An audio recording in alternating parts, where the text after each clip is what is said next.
So I'd like to show you some more examples of static logic hazards. And so far we've only looked at static 1 hazards, but you can also use static 0 hazards. As you know, there's always two ways of looking at the world, by looking at the ones or the zeros of the circuit. But here you can see how we've identified more static 1 hazards. So let's say this was our K-map right here. Normally we would circle the ones like so to give the greatest or the smallest number of groupings to cover all of the ones. So we'd have this grouping of 4 and this grouping of 4. So we would end up getting C0, D0, or BD. But as you can see, because these adjacent ones are not in the same grouping, the dotted line shows the cover term to remove the static 1 hazard, and that is shown in parentheses here as BC0. Again, let's look at this grouping. We could have these ones grouped like so, and in this case there'd be 2 static 1 hazards identified between these ones and these ones. So to remove the static hazard, we can add these groupings as the cover terms. So no longer do we have a fully reduced form, but we have taken care of the problem of having this momentary glitch in the circuit. Okay, so let's look at another one. Here, as you can see, we've identified where the hazards can occur, and the cover terms show how we remove the hazards in the circuit.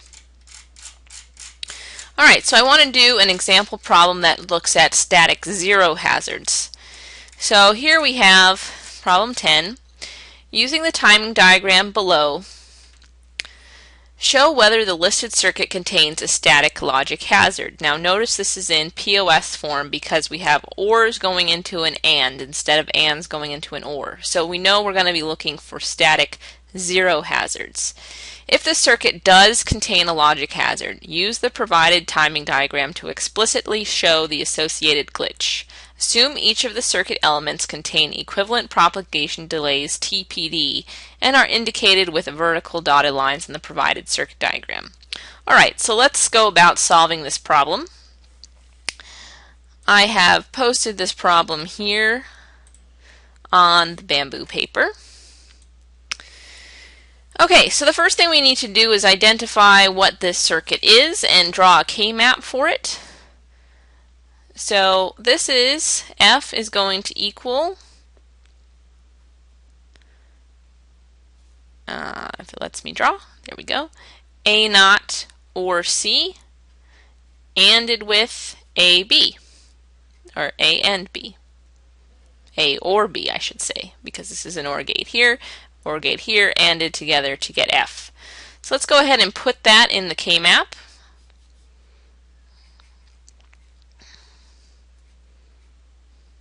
How are we going to put the POS form in the K-map? Well, we get the equation for F0 by taking De Morgan's. So we're going to get AC0 or A0 B0. And we can put these as zeros into the K-map. So this was our A0, B0, C.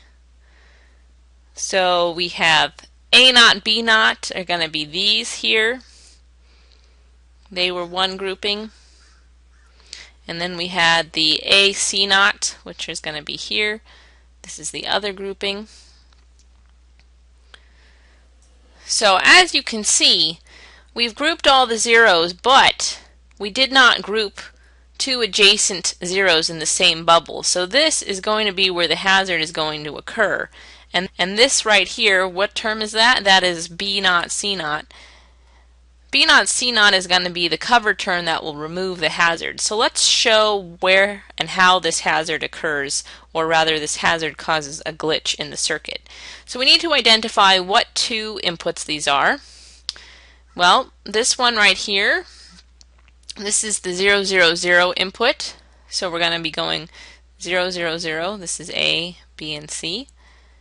And that's going to be transitioning to a 1, 0, 0. Because this box right here is the 4 box, and so that's going to transition to 1, 0, 0. That's where the glitch is going to occur.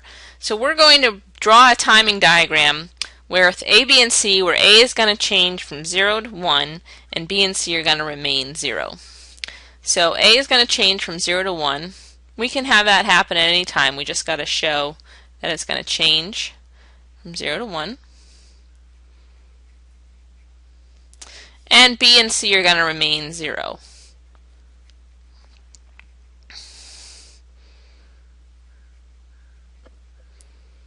Alright, now R, as you can see, is a naught. And we've assumed, as the problem statement said, that each of the gates has the same propagation delay. So R starts off as high, and then when A transitions to high, we have to wait a propagation delay before R can drop to low. Sometimes you might see arrows drawn in the circuit like so.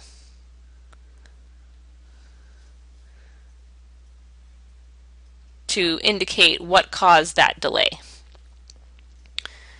Alright, so now what is S? S is C or R. So C or R. C is low the whole time, R is high. So C or R.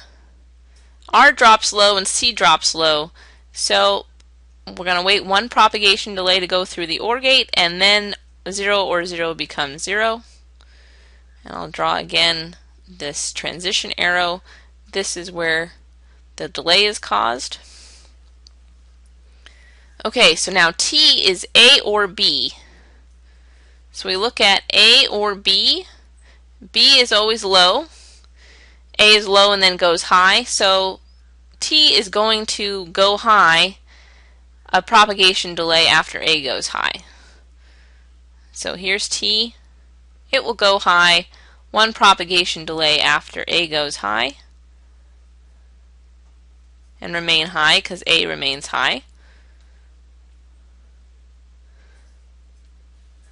So this is caused at the same time.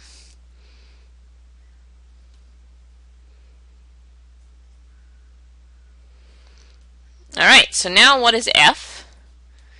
F is S and T. So S and T, they both have to be high to get a 1 output. So look at this, they're both high here, but we have to wait a delay for it to go through the AND gate. So we wait that delay, goes high. So this is caused by that change. And then we're high, and as you can see, this one drops low again, so a delay after that one will drop the output low again, and it will remain low for the rest of the time. So this dropping low causes that to drop low. And there you can see that we have a glitch. And that's because this is called a static 0 hazard, because we were expecting F to remain 0. We just changed the input from 0 to 4. Both of these inputs should have given us a 0 output, but for a single moment in time right here, we got an unexpected output. We got a 1 when it should have remained a 0.